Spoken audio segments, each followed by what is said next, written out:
नदरी भक्ता लेहू मिलाए। अर्थात जब उसकी नज़र होती है तभी भक्तों का संग मिलता है, तभी भक्ति का मार्ग मिलता है। यह मनुष्य अपने बल से कुछ नहीं कर सकता। यह जो सोचता है कि मैं कर रहा हूं, यह भी उसकी भूल है। असल में करवाने वाला तो वही एक है। भक्त की पहचान यही है कि उसका मन हर समय उसी में लगा रहता है। वह दिन रात उसी का सुमिरन करता है, उसी का ध्यान करता है। उसका सहारा भी वही है, उसका आधार भी वही है। संसार के सहारे तो क्षण भंगुर हैं, आज हैं, कल नहीं। परंतु जो उस मालिक का सहारा ले लेता है, वह कभी निराश नहीं होता। फिर प्रश्न उठता है कि कौन सी भक्ति सच्ची है। कोई तीर्थ करता है, कोई दान करता है, कोई व्रत करता है, कोई पूजा करता है। परंतु सद्गुरु बताते हैं कि इन सबसे ऊपर जो भक्ति है वह है शब्द भक्ति। सूरत को शब्द के साथ जोड़ना, अपने ध्यान को उस अंदर की धुन में लगाना, यही सच्ची भक्ति है। जब तक ये मन बाहर की चीजों में उलझा रहेगा, तब तक यह अंदर नहीं जा सकता। ये कभी किसी की निंदा करता है, कभी किसी की चुगली करता है, कभी किसी से ईर्ष्या करता है। तो यह अंदर कैसे जाएगा? अंदर जाने के लिए मन को साफ करना पड़ेगा। जैसे कोई साफ बर्तन हो तभी उसमें अमृत भरा जा सकता है, वैसे ही मन को निर्मल करना आवश्यक है। जब सद्गुरु मिलते हैं और वह नाम की दात देते हैं, तब रास्ता खुलता है। लेकिन केवल नाम लेना ही काफी नहीं है, उसकी कमाई भी करनी होती है। यह नहीं कि नाम भी ले लिया, सत्संग भी सुन लिया और फिर कहा कि कुछ करना नहीं पड़े। यह तो वैसा ही हुआ जैसे कोई सब सामान इकट्ठा कर ले और खाना ना बनाए। इसलिए सद्गुरु कहते हैं कि जब नाम मिल जाए तो उसकी कमाई करो, रात दिन उस शब्द के साथ जुड़ने की कोशिश करो। जब धीरे धीरे मन उस शब्द की लज्जत लेने लगता है, तब संसार के सारे स्वाद फीके पड़ जाते हैं।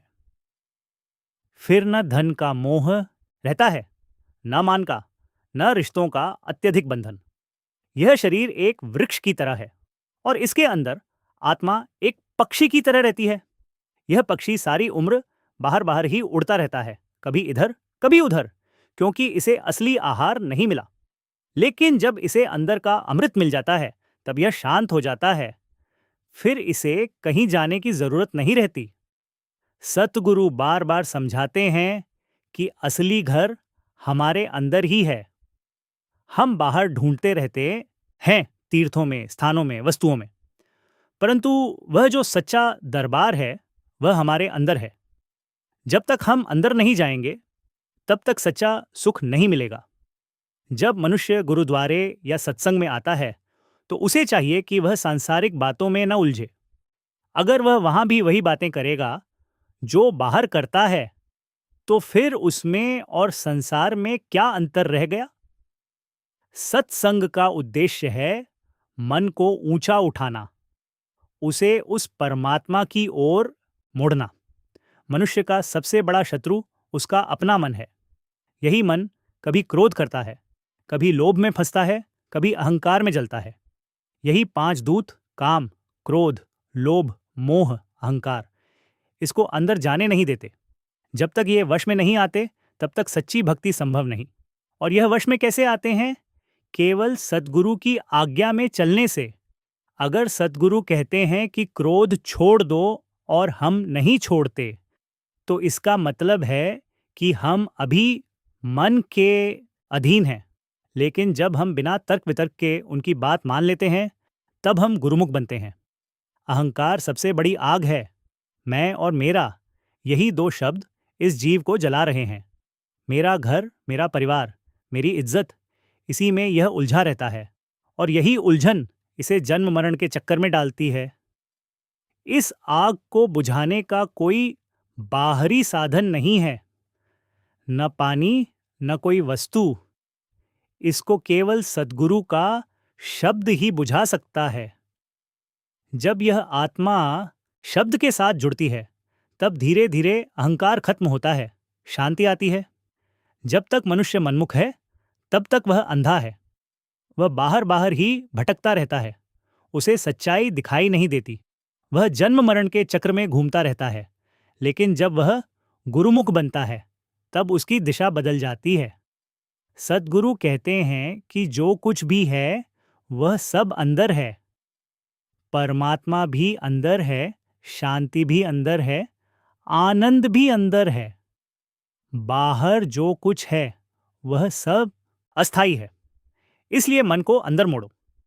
जब आत्मा उस परमात्मा में मिल जाती है तो फिर कोई दुख नहीं रहता, न जन्म का डर, न मृत्यु का। वह अवस्था ऐसी होती है जहां केवल शांति ही शांति होती है। लेकिन यह सब उसकी कृपा से ही होता है। जब उसकी दया होती है तब सद्गुरु मिलते हैं, नाम मिलता है और भक्ति का मार्ग मिलता है।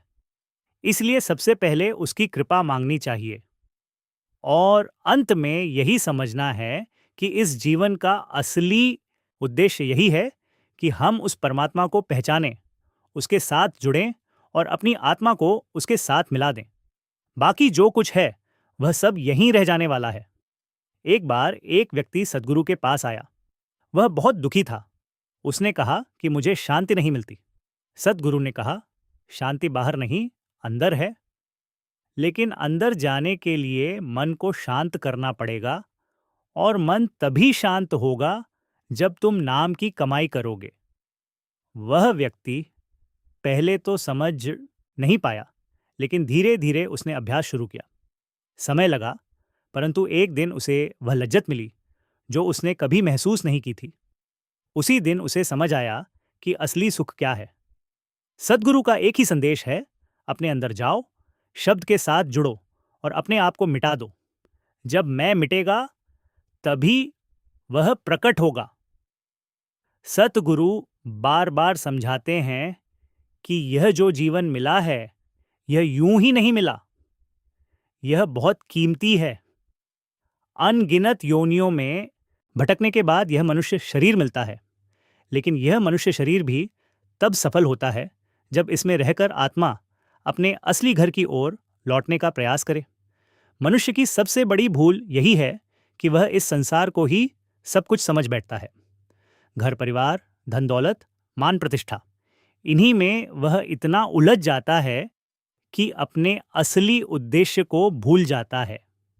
जबकि यह सब चीजें तो एक दिन छूट जाने वाली हैं। जब मृत्यु आएगी तब इनमें से कोई भी साथ नहीं जाएगा।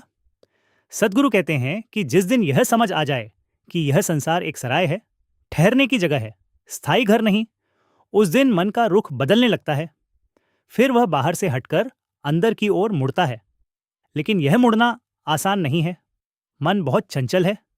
यह हर समय बाहर की ओर भागता है। इसे कभी कोई वस्तु अच्छी लगती है, कभी कोई व्यक्ति, कभी कोई स्थिति। यह स्थिर नहीं रहता। इसीलिए साधना का पहला कदम यही है कि मन को धीरे धीरे रोकना, उसे संभालना। जब मनुष्य नाम की कमाई शुरू करता है तो शुरू में उसे कठिनाई होती है। मन भागता है, विचार आते हैं, बेचैनी होती है। लेकिन अगर वह धैर्य रखे और सद्गुरु की आज्ञा में चलता रहे तो धीरे धीरे मन शांत होने लगता है। यह बिल्कुल वैसे ही है जैसे कोई नदी का पानी शुरू में तेज बहता है, लेकिन जब वह समुंदर के पास पहुंचता है तो उसका वेग कम हो जाता है और वह शांत हो जाता है। वैसे ही जब मन शब्द के करीब पहुंचता है तो उसकी चंचलता कम होने लगती है। सद्गुरु कहते हैं कि यह जो अंदर शब्द है यह हर समय बज रहा है, लेकिन हम उसे सुन नहीं पाते क्योंकि हमारा ध्यान बाहर की ओर है। अगर ध्यान को अंदर मोड़ा जाए तो वह धुन सुनाई देने लगती है। यह धुन कोई साधारण ध्वनि नहीं है, यह आत्मा का आहार है। जब आत्मा इसे सुनती है तो उसे एक अलग ही आनंद मिलता है, ऐसा आनंद जो इस संसार में कहीं नहीं मिलता। इसलिए कहा गया है कि शब्द की लज्जत के सामने संसार के सारे सुख फीके हैं। यह जो बाहरी सुख हैं ये थोड़ी देर के लिए हैं, फिर दुख में बदल जाते हैं। लेकिन शब्द का सुख स्थायी है, यह कभी खत्म नहीं होता। मनुष्य का एक और दोष है संगति। जैसा संग करेगा वैसा रंग चढ़ेगा। अगर वह बुरी संगति में रहेगा तो उसके विचार भी वैसे ही हो जाएंगे। वह निंदा करेगा, चुगली करेगा और धीरे धीरे उसका मन और गंदा होता जाएगा। लेकिन अगर वह संतों की संगति करेगा, सत्संग सुनेगा, भजन करेगा, तो उसका मन शुद्ध होने लगेगा। इसलिए सद्गुरु की संगति को सबसे ऊंची संगति कहा गया है। यह भी समझना जरूरी है कि सद्गुरु केवल बाहर बैठा हुआ कोई व्यक्ति नहीं है। असली सद्गुरु तो अंदर है, वह शब्द रूप में है। बाहर का सद्गुरु हमें उस अंदर के सद्गुरु से मिलाने के लिए है। जब तक मनुष्य बाहर ही बाहर रहता है, तब तक वह सच्चाई को नहीं जान सकता। वह केवल बातें करता रहेगा, तर्क करेगा, परंतु अनुभव नहीं कर पाएगा। और जब तक अनुभव नहीं होगा, तब तक विश्वास भी पक्का नहीं होगा। सद्गुरु कहते हैं कि पहले मानो, फिर जानो। अगर पहले ही संदेह करते रहोगे, तो आगे नहीं बढ़ पाओगे।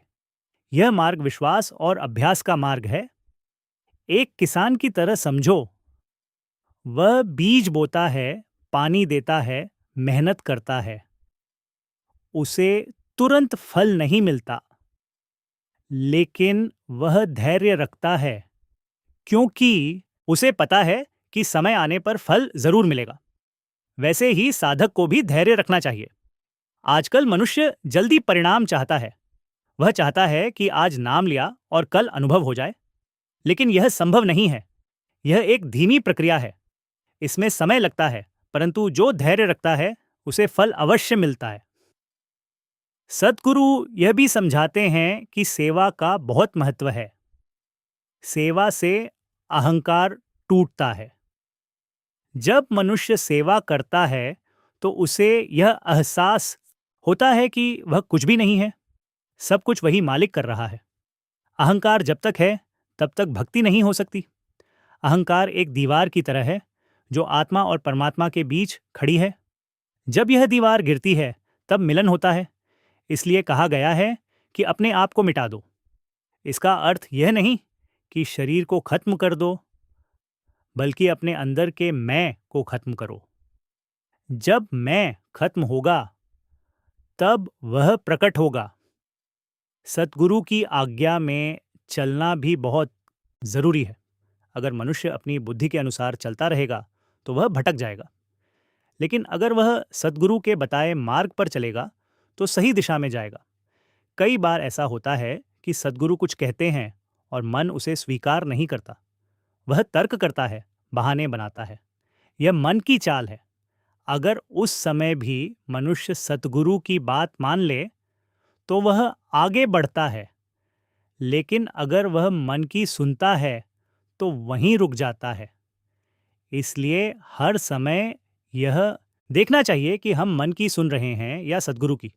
यह भी ध्यान रखने की बात है कि यह मार्ग अकेले का है। इसमें कोई दूसरा साथ नहीं जाता। परिवार, मित्र, समाज, ये सब बाहर तक साथ हैं। अंदर की यात्रा में केवल आत्मा और परमात्मा का संबंध है। जब आत्मा इस मार्ग पर आगे बढ़ती है तो उसे कई अनुभव होते हैं।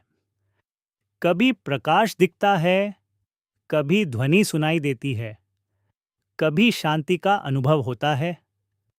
ये सब संकेत हैं कि वह सही दिशा में जा रही है। लेकिन इन अनुभवों में भी नहीं अटकना चाहिए। ये केवल पड़ाव हैं, मंजिल नहीं। मंजिल तो उस परमात्मा से मिलन है। अंत में यही समझना है कि यह जीवन बहुत कीमती है। इसे व्यर्थ मत जाने दो। हर दिन थोड़ा समय निकालो, अंदर जाओ, नाम की कमाई करो। धीरे धीरे सब कुछ बदलने लगेगा। मन शांत होगा, विचार शुद्ध होंगे और जीवन में एक नई रोशनी आएगी। एक वृद्ध व्यक्ति था। उसने सारी उम्र धन कमाने में लगा दी।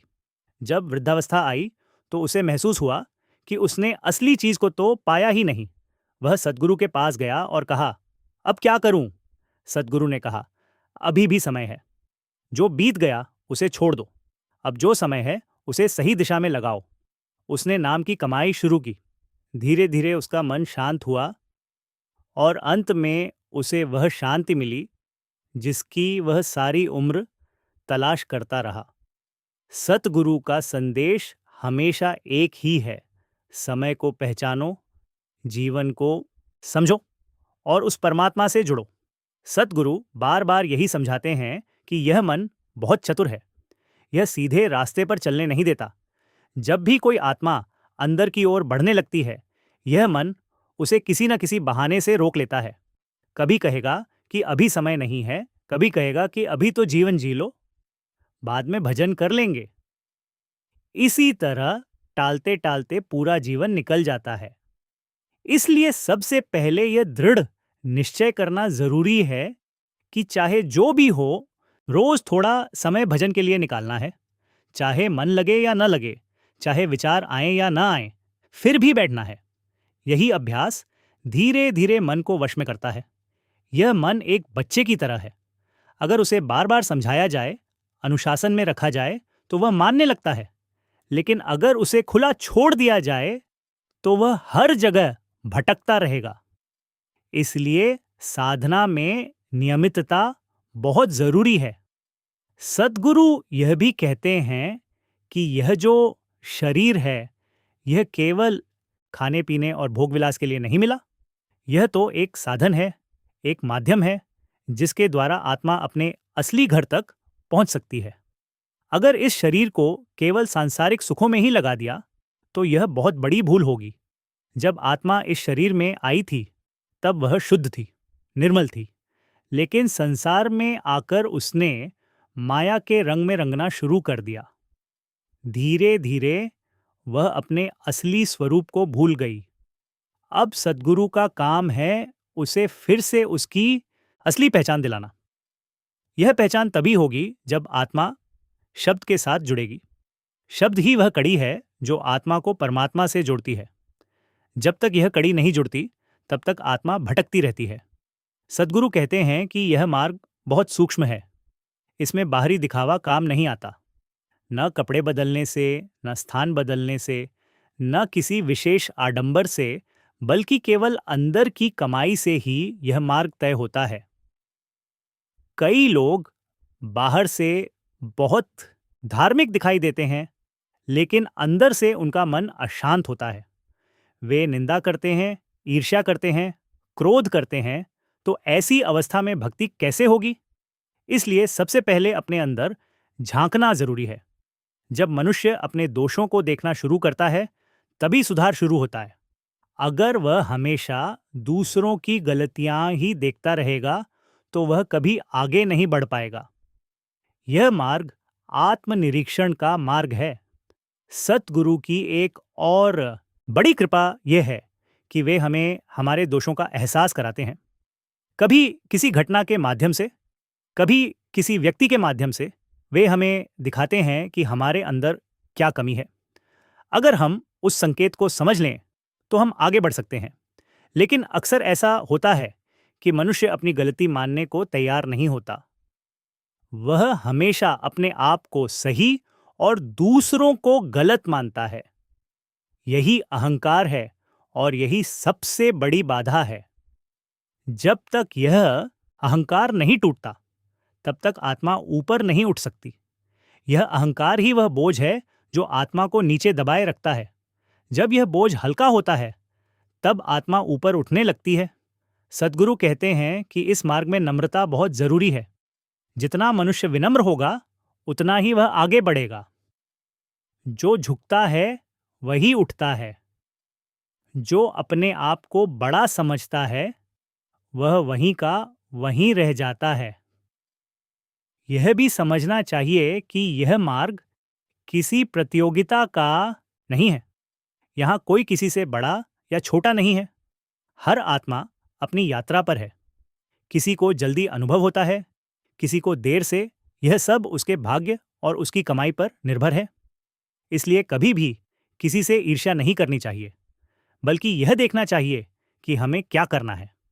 अपना ध्यान अपने अभ्यास पर लगाना चाहिए। सद्गुरु यह भी समझाते हैं कि संसार में रहते हुए ही भक्ति करनी है।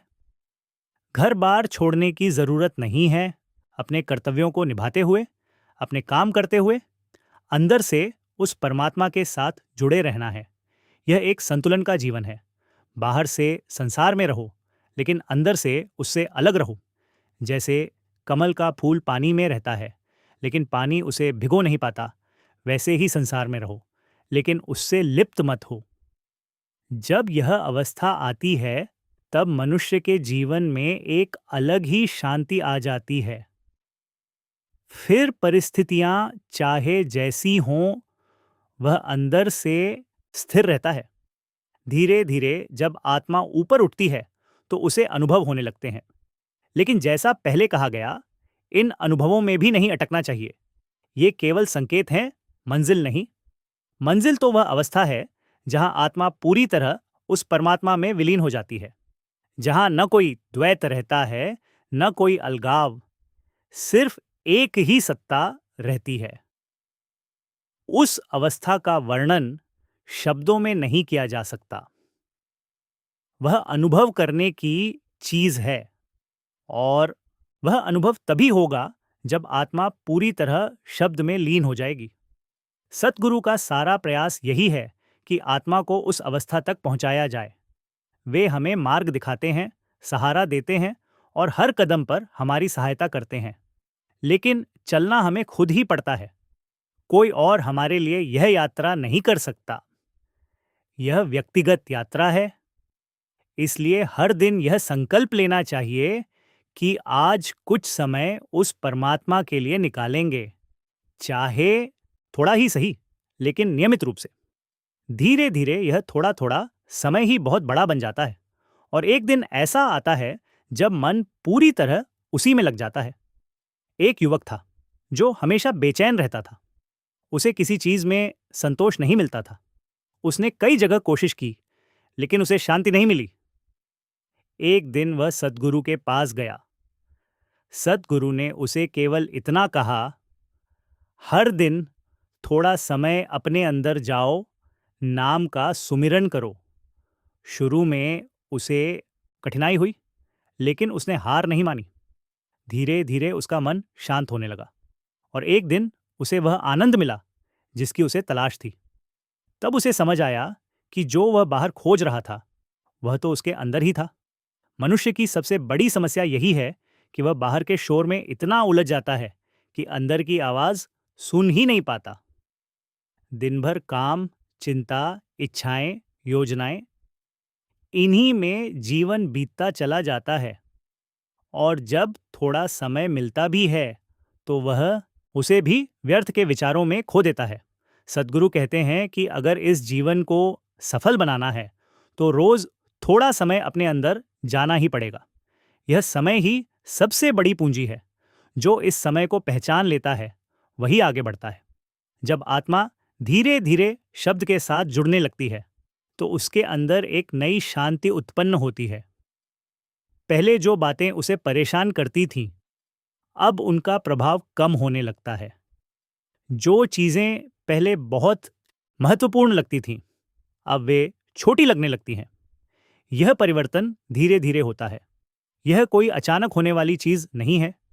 जैसे सूरज धीरे धीरे उगता है और अंधकार को दूर करता है, वैसे ही नाम की कमाई धीरे धीरे मन के अंधकार को मिटाती है। सतगुरु यह भी बताते हैं कि इस मार्ग में सबसे बड़ा सहारा उनकी दया है। बिना उनकी कृपा के न तो नाम मिलता है, न भक्ति होती है, न ही अंदर का मार्ग खुलता है। इसलिए हर समय उनके चरणों में विनती करनी चाहिए कि वे हमें इस मार्ग पर बनाए रखें। यह भी समझना जरूरी है कि यह मार्ग केवल सुख का नहीं है, इसमें परीक्षा भी आती है। कभी परिस्थितियां कठिन हो जाती हैं, कभी मन भटकता है, कभी विश्वास डगमगाता है। लेकिन यही वह समय होता है जब सच्ची परीक्षा होती है। अगर उस समय भी मनुष्य सद्गुरु का सहारा नहीं छोड़ता, तो वह और मजबूत हो जाता है। जैसे सोना आग में तपकर और शुद्ध होता है, वैसे ही आत्मा भी इन परीक्षाओं से गुजरकर और निर्मल होती है। सद्गुरु की एक बहुत सुंदर शिक्षा है कि जो भी होता है वह भले के लिए होता है। मनुष्य अपनी छोटी बुद्धि से हर बात को समझ नहीं सकता, लेकिन अगर वह विश्वास रखे कि सद्गुरु जो कर रहे हैं वह उसके हित में है, तो उसका मन शांत रहता है। धीरे धीरे जब आत्मा इस विश्वास में स्थिर हो जाती है तो उसके अंदर एक अटूट शांति आ जाती है। फिर वह परिस्थितियों के अनुसार नहीं बदलती, बल्कि हर स्थिति में एक समान रहती है। यह अवस्था सहज अवस्था है, जहाँ न कोई जोर है न कोई तनाव। सब कुछ अपने आप होता जाता है। आत्मा शब्द में लीन रहती है और जीवन अपने आप चलता रहता है। जब यह लीनता गहरी हो जाती है तब वह अवस्था आती है जिसे ज्योति में ज्योति मिलना कहा गया है। आत्मा अपनी अलग पहचान खो देती है और उस परमात्मा में विलीन हो जाती है। उस समय न कोई प्रश्न रहता है, न कोई उत्तर, केवल एक अनुभव होता है, एक शांति होती है, एक आनंद होता है जो शब्दों से परे है। लेकिन इस अवस्था तक पहुंचने के लिए धैर्य, विश्वास और निरंतर अभ्यास जरूरी है। कोई भी जल्दीबाजी यहाँ काम नहीं आती। सतगुरु का मार्ग बहुत सरल है, लेकिन मनुष्य उसे कठिन बना देता है। वह सोचता है कि कुछ बड़ा करना पड़ेगा, कुछ विशेष बनना पड़ेगा, जबकि सच्चाई यह है कि केवल अपने आप को मिटाना है। जब मैं समाप्त होता है तब वह प्रकट होता है। यही इस मार्ग का सार है। एक समय की बात है, एक व्यक्ति था जो बहुत अमीर था, लेकिन अंदर से बहुत खाली था। उसके पास सब कुछ था, धन, परिवार, मान सम्मान, लेकिन शांति नहीं थी। एक दिन वह सद्गुरु के पास गया और कहा, मुझे सब कुछ मिला है, फिर भी मन अशांत है। सद्गुरु ने कहा, तुमने सब कुछ पाया, लेकिन अपने आप को नहीं पाया।